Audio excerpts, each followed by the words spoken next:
Viceroy, governor general एवं कब बंगाल का गवर्नर बनाया गया और बंगाल के गवर्नर को कब भारत का गवर्नर जनरल बनाया गया और वायसराय का पद। तो साथियों, सीढ़ियां उन्हें मुबारक हो जिन्हें छत तक जाना है, आपकी मंजिल तो आसमां है, रास्ता आपको खुद बनाना है। सपने उन्हीं के सच होते हैं, सपने उन्हीं के सच होते हैं जिनके सपनों में जान होती है। पंखों से कुछ नहीं होता है, हौसलों से उड़ान होती है। संघर्ष में व्यक्ति अकेला होता है, सफलता में दुनिया उसके साथ होती है। जिस पर यह जग हंसा है उसी ने इतिहास रचा है। कहने को क्या दुनिया मेहनत करने में लगी है, असल में कामयाब वही होता है जो बातों से नहीं रातों से लड़ता है, दिन रात मेहनत करता है। तो साथियों, बेहतर से बेहतर होने की तलाश करें, मिल जाए नदी तो समंदर की तलाश करें। टूट जाते हैं शीशे पत्थर की चोट से, पत्थर टूट जाए ऐसे शीशे की तलाश करें। तो साथियों, आज जानेंगे हम बंगाल के गवर्नर के बारे में। तो गवर्नर और गवर्नर जनरल और वायसराय के बारे में हम पढ़ेंगे। तो साथियों, बंगाल का प्रथम गवर्नर कौन था? तो बंगाल का प्रथम गवर्नर जनरल कौन था? Robert Clive. बंगाल का प्रथम जो गवर्नर था वो रॉबर्ट क्लाइव था। बंगाल का प्रथम गवर्नर रॉबर्ट क्लाइव था। ये जब गवर्नर बना तो प्रथम बार 1757 से 1760 तक इसका शासनकाल रहा। 1757 से 1760 तक। और दोबारा जब द्वितीय बार बना तो 1765 से 1767 तक बना। और इन्हीं के जो रॉबर्ट क्लाइव है, इन्हीं के समय में 1765 में इलाहाबाद की संधि हुई। इलाहाबाद की संधि क्या हुई है साथियों? जब ये अवध के जो नवाब हैं शुजाउद्दौला, अवध के नवाब शुजाउद्दौला और शाह आलम द्वितीय थे, और उसके बाद रॉबर्ट क्लाइव, इन लोगों के मध्य इलाहाबाद की संधि हुई। वहीं पर फिर इन्होंने 50 लाख रुपए और कड़ा एक स्थान पड़ता है उसको अपने क्षेत्र में मिला लिए। तो साथियों, बंगाल के गवर्नर को हमने जाना कि रॉबर्ट क्लाइव थे बंगाल के प्रथम गवर्नर। फिर उसके बाद दूसरे आते हैं हेनरी वेल्सी-टार्ट। हेनरी वेल्सी-टार्ट का जो समय था वो था 1760 से 1764 तक। और इनके शासन काल में एक ही घटना है। हेनरी वेल्सी-टार्ट के समय में 1760 से 1764 तक, और 1764 में बक्सर का युद्ध हुआ। कौन सा युद्ध हुआ? बक्सर का युद्ध। साथियों, अब आगे हम जानेंगे हेनरी वेरेलास्ट। हेनरी वेरेलास्ट के समय में क्या हुआ? इनकी कोई घटनाओं का जिक्र नहीं है, लेकिन 1767 से 1769 तक शासन चला, लेकिन इनके विशेष कार्यकाल में कोई उस तरह की घटनाएं नहीं है जिनका हम वर्णन करें। तो साथियों, अब चौथे नंबर के आते हैं जॉन कर्टियर। जॉन कर्टियर के समय में 1769 से 1772 के समय में शासन काल में रहे हैं। और प्रथम आंग्ल मैसूर युद्ध हुआ। प्रथम आंग्ल मैसूर किसके समय में हुआ? जॉन कर्टियर के समय में हुआ। तो साथियों, आगे हम पढ़ेंगे जो कि अब इंपॉर्टेंट आते हैं, तो वारेन हेस्टिंग।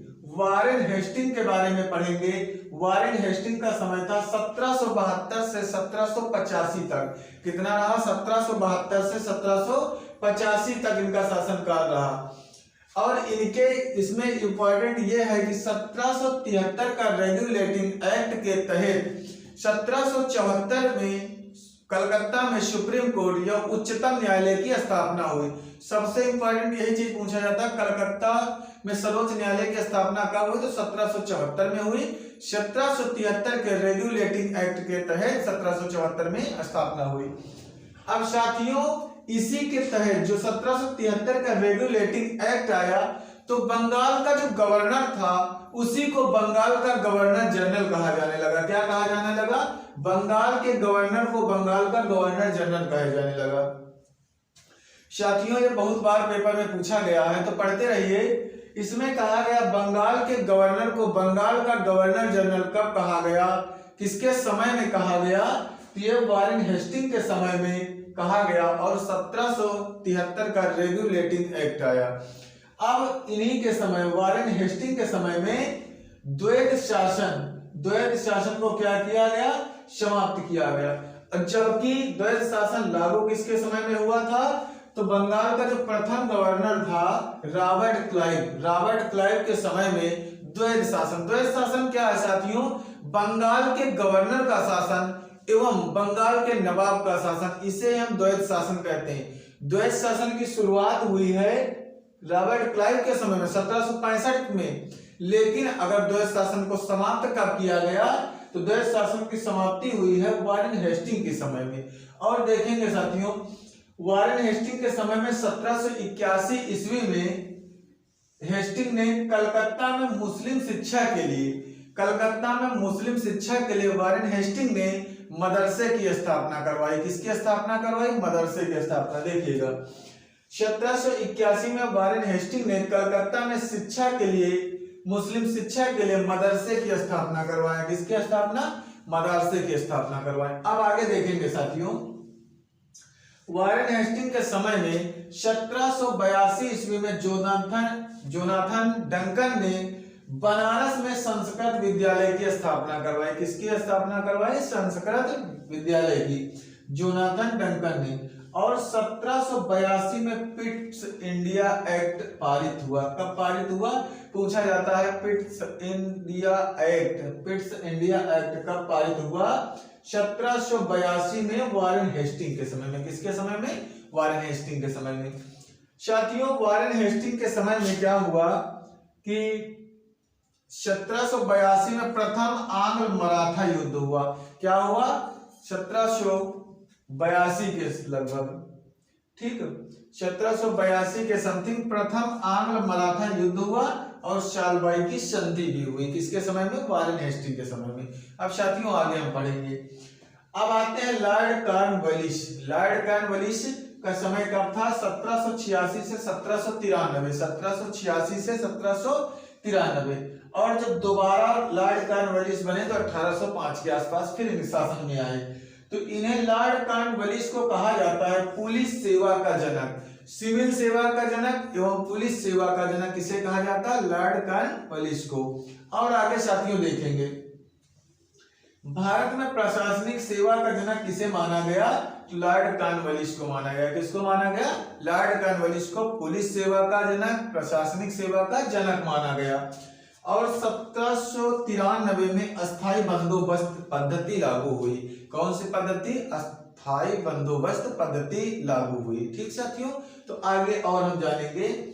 उसके बाद जो लॉर्ड कॉर्नवालिस हैं, इन्हीं के समय में तृतीय मैसूर युद्ध हुआ, टीपू सुल्तान वाला। तो 1790 से 92 में तृतीय आंग्ल मैसूर युद्ध हुआ।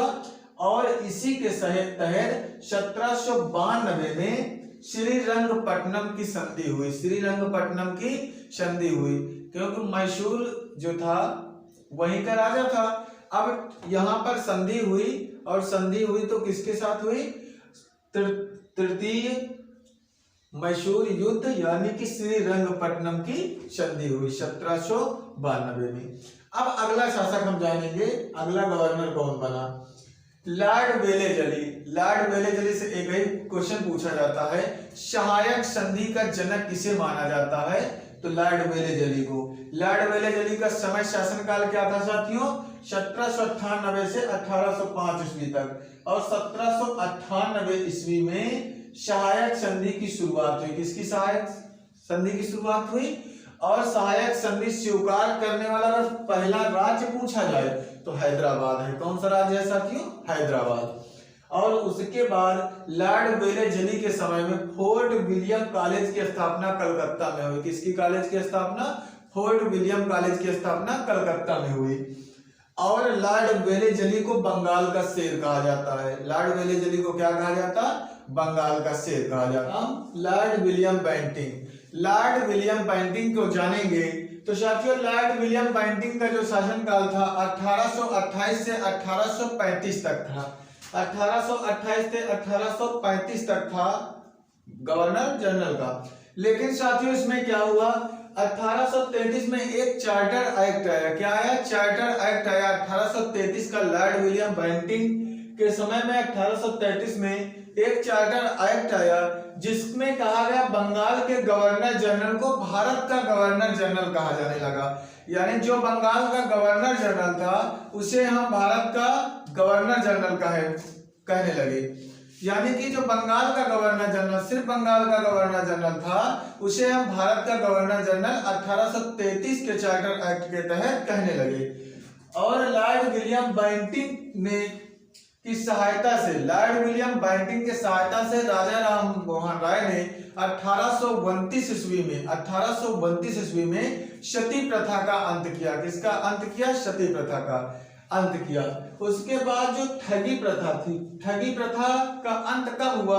अब देखो 1829 में तो सती प्रथा का अंत हुआ, लेकिन लॉर्ड विलियम बेंटिंक की सहायता से कर्नल स्लीमन तथा स्थानीय रियासतों की मदद से 1830 ईस्वी में ठगी प्रथा का अंत किया। किसका अंत किया? ठगी प्रथा का। साथियों अगला इसी में बताया गया अंग्रेजी माध्यम, जो अंग्रेजी माध्यम को शिक्षा का उच्च स्तर बनाया, यानी उच्च शिक्षा का जो माध्यम था वो कौन सी शिक्षा थी? अंग्रेजी। और उसके बाद अगला जो गवर्नर जनरल बना वो कौन गवर्नर जनरल बना?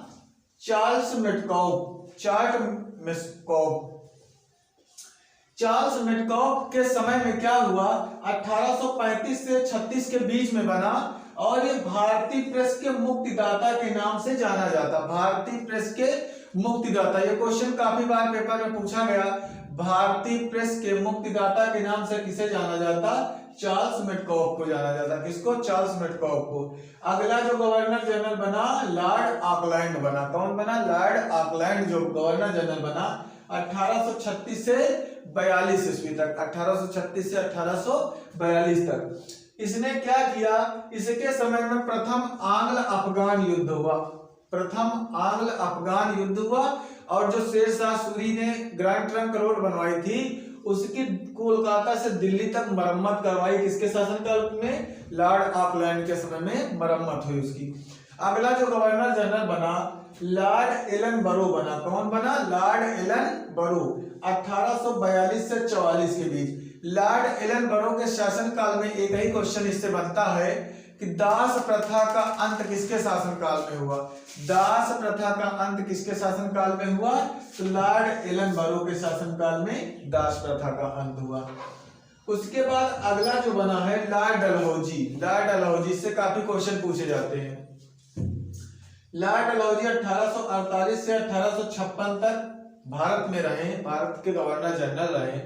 तो इन्हें कहा जाता रेलवे का जनक। रेलवे का जनक किसे कहा जाता? लॉर्ड डलहौजी को। 16 अप्रैल 1853 को मुंबई से थाने तक 34 किलोमीटर ब्लैक ब्यूटी नाम की एक ट्रेन चली। तो सबसे पहले ट्रेन कहां से कहां तक चली? मुंबई से थाने तक। 16 अप्रैल 1853 को लॉर्ड डलहौजी के शासनकाल में। लॉर्ड डलहौजी के समय में व्यक्तिगत सिद्धांत आया। व्यक्तिगत सिद्धांत किसके? जिसके साम्राज्य में उनके कोई उत्तराधिकारी नहीं, उनके साम्राज्य को अपने अंग्रेजी साम्राज्य में मिला लेना है किसने चालू किया था? जिसे हम राज्य हड़प नीति या व्यक्तिगत सिद्धांत के नाम से जानते थे, लॉर्ड डलहौजी के शासनकाल में। शिक्षा संबंधी सुधार में क्या किया? 1854 में वुड डिस्पैच आया। शिक्षा संबंधी सुधार के लिए 1854 में क्या आया? Wood dispatch. क्या आया? वुड डिस्पैच लागू किया। और उसके बाद इसने क्या किया? ग्रीष्मकालीन राजधानी शिमला बनाया था। ग्रीष्मकालीन राजधानी क्या बनाया था? शिमला को बनाया। और 1854 ईस्वी में ही नया पोस्ट ऑफिस एक्ट के तहत क्या किया? भारत में पहली बार डाक टिकट का प्रचलन किया। पहली बार डाक टिकट का प्रचलन किसने किया? लॉर्ड डलहौजी ने। तो लॉर्ड डलहौजी से जो क्वेश्चन बनने वाले थे वो बता दिए। तो साथियों आगे हम पढ़ेंगे लॉर्ड कैनिंग के बारे में। क्या पढ़ेंगे? लॉर्ड कैनिंग के बारे में। 1856 से 1862 तक यह भारत का अंतिम गवर्नर जनरल था। भारत का अंतिम गवर्नर जनरल एवं प्रथम वायसराय। अब गवर्नर जनरल को क्या कहा जाने लगा? वायसराय। तो देखिए साथियों, लॉर्ड कैनिंग भारत का अंतिम गवर्नर जनरल एवं प्रथम वायसराय था। और लॉर्ड कैनिंग के समय में ही 1857 की क्रांति भी हुई साथियों। तो 1857 की क्रांति किसके समय में हुई? लॉर्ड कैनिंग के समय में। यह वायसराय था, अंतिम गवर्नर जनरल तथा प्रथम वायसराय। और 1856 में लॉर्ड कैनिंग के समय में विधवा पुनर्विवाह अधिनियम भी लागू हुआ। विधवा पुनर्विवाह अधिनियम लागू हुआ। और उसके बाद इसने क्या किया? लॉर्ड कैनिंग के समय में कलकत्ता, मद्रास, मुंबई, मुंबई, कलकत्ता, मद्रास में हाई कोर्ट की स्थापना हुई, यानी उच्च न्यायालय की स्थापना हुई।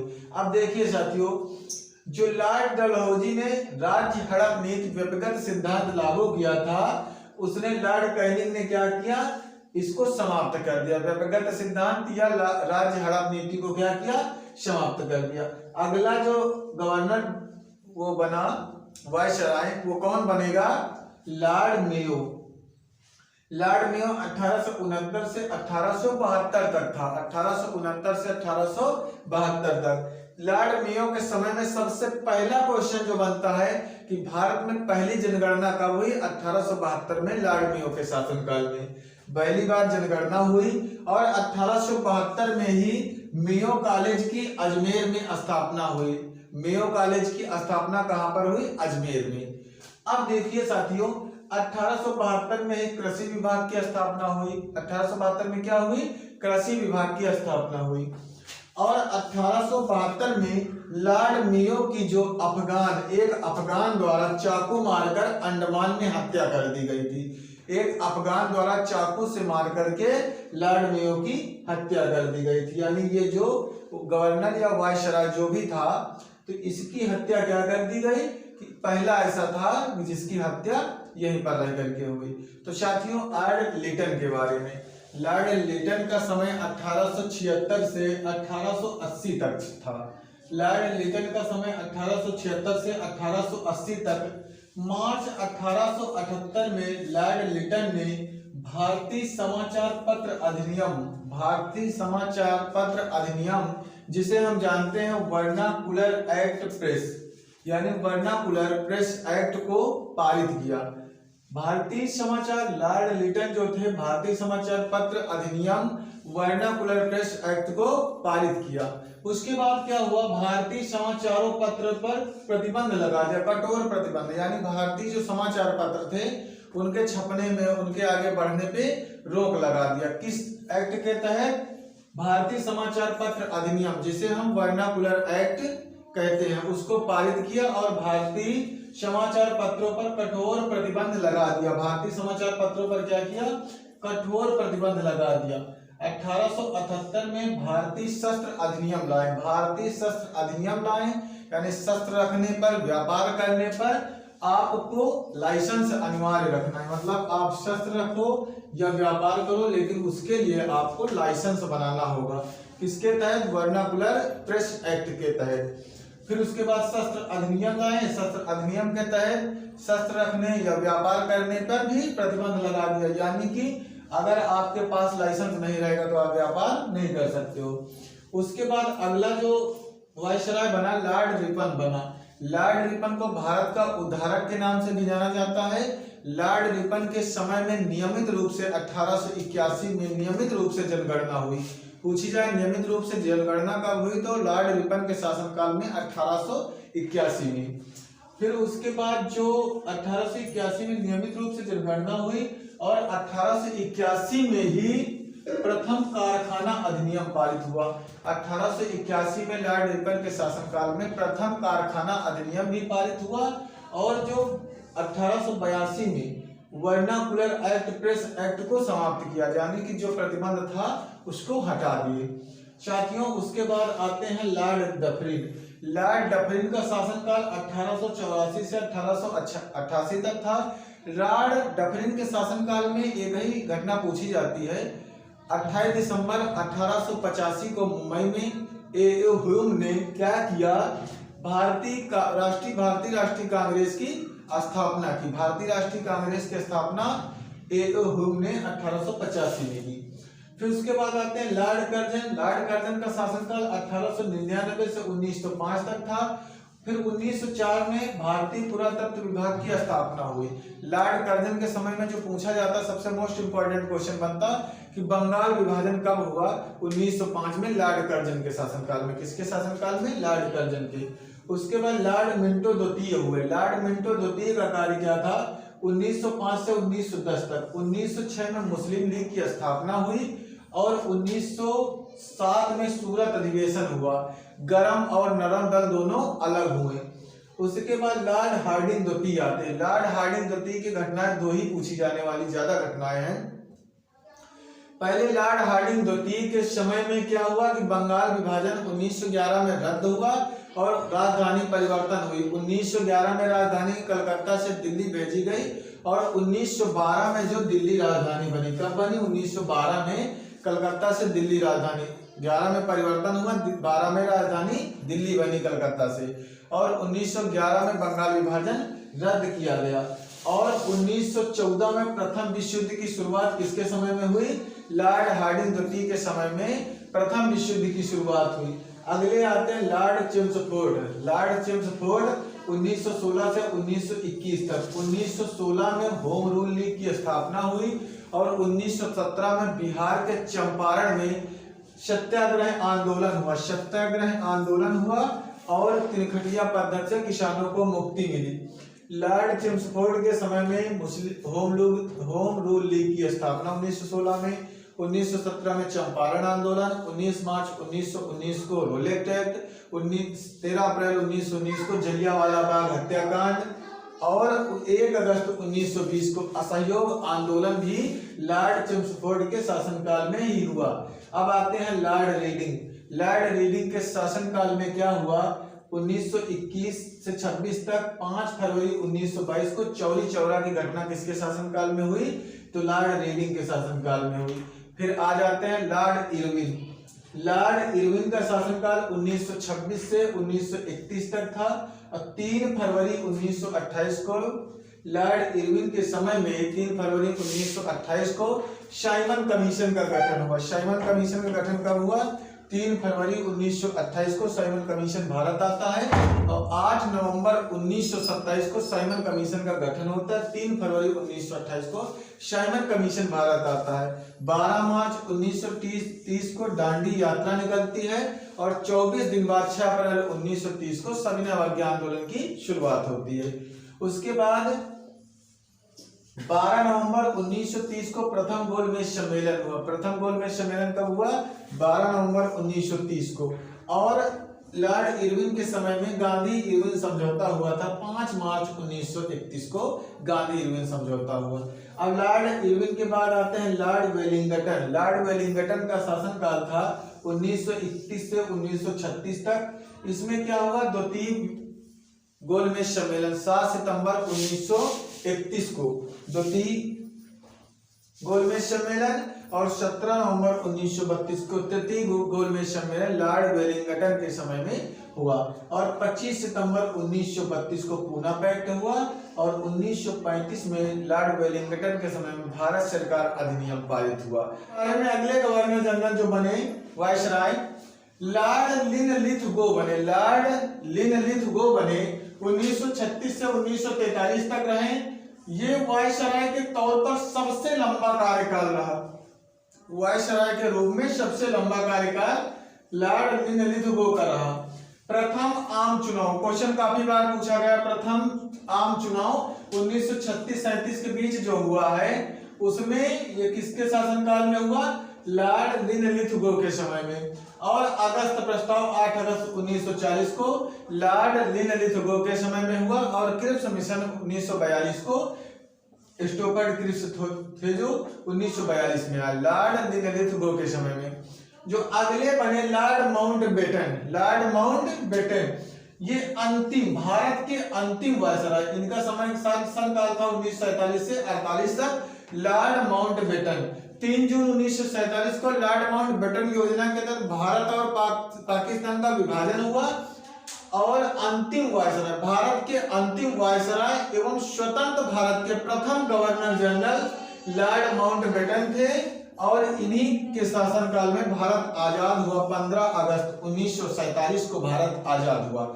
और जो स्वतंत्र भारत के प्रथम भारतीय पूछा जाए, स्वतंत्र भारत के प्रथम गवर्नर जनरल अगर पूछा जाए तो लॉर्ड माउंटबेटन है, लेकिन स्वतंत्र भारत के भारतीय गवर्नर जनरल पूछा जाएगा तो सी राजगोपालाचारी भारतीय थे। 1948 से 1950 तक शासनकाल रहा। तो साथियों, ऐसी ही क्लासें देखने के लिए हमारे प्रचंड एकेडमी के यूट्यूब चैनल को लाइक, शेयर और सब्सक्राइब करना। सीढ़ियां उन्हें मुबारक हो जिन्हें छत तक जाना है, आपकी मंजिल तो आसमां है, रास्ता आपको खुद बनाना है। कहते हैं ना कि महफिल भी रोएगी, हर दिल भी रोएगा, डूबेगी कश्ती मेरी तो साहिल भी रोएगा। इतना प्यार बांटूंगा इस दुनिया में ऐ मेरे दोस्त कि मेरे मरने के बाद मेरा आशिक तो क्या मेरा कातिल भी रोएगा। जिंदगी में अगर कामयाब होना है तो मेहनत तो दिन रात करनी ही पड़ेगी। सफलता में, संघर्ष में व्यक्ति अकेला होता है, सफलता में दुनिया उसके साथ होती है। जिस जिस पर यह जग हंसा है